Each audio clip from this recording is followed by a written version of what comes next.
Mismo ang NBA insider na si Shams ng ESPN ang nagsabi, willing na nga po si Rob Pelinka na i-trade ang mga natitirang tatlong future first round pick para lamang makasungkit ng bagong superstar o mga key player na tutulong kay LeBron James na makakuha ng kampeonato. Alam naman nga ninyo, 39 years old na ito, papasok na sa 40. Kaya nauubos na ang kanyang oras sa paglalaro sa liga. Kung titignan nating mabuti ang kasalukuyang lineup, isa lamang ang ganap na average team sa pagiging inconsistent nila.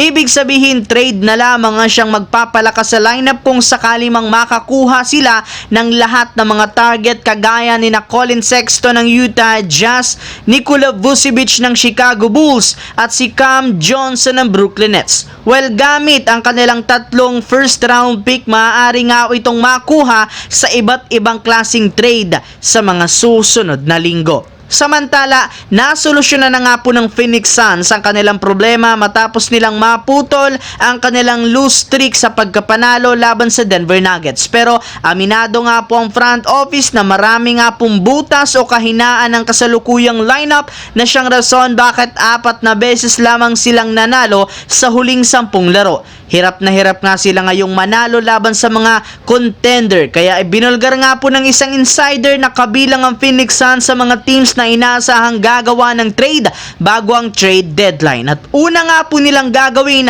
ay ang pag-trade sa starting center na si Jusuf Nurkic na kasalukuyan na nga pong available ngayon.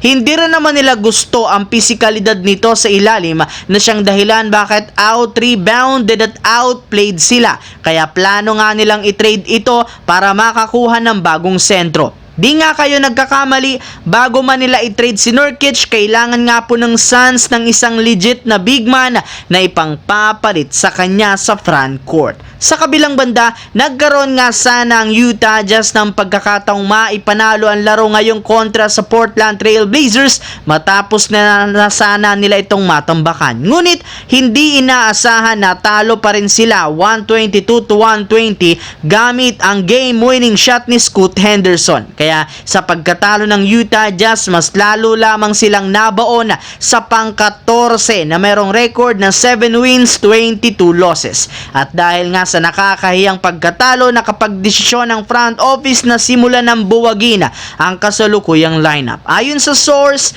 ititrade nga po ng halos lahat ang mga key player bago ang deadline at sisimulan ito sa pag-trade kina Jordan Clarkson, Colin Sexton at maging kay John Collins na available na. Inumpisahan na rin naman nga po nilang makipagnegosasyon kung saan sinabi nila dito na gusto nilang makakuha ng mga batang player na merong malaking potensyal at ilang mga future first round pick.